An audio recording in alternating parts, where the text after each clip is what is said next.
ये जो हेलमेट और सेफ्टी बेल्ट के मतलब एक असाइनमेंट थी, उसके मामले में अवेयरनेस देनी है कि ये हेलमेट क्यों ज़रूरी है। हेलमेट इसलिए ज़रूरी है कि आपकी इसमें सेफ्टी होती है। नंबर 2 चीज़ होती है, एक तो इसका चलान नहीं होता, आपको ये बचत होगी।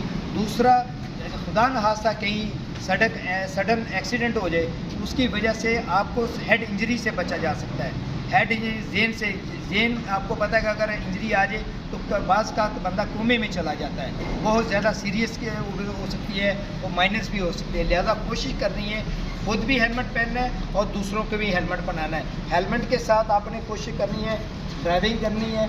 अगर आप हेलमेट के बगैर ड्राइविंग करेंगे वो सिक्योर नहीं है। लिहाजा आप मैक्सिमम कोशिश करें कि हेलमेट के साथ ड्राइव करें। ठीक है।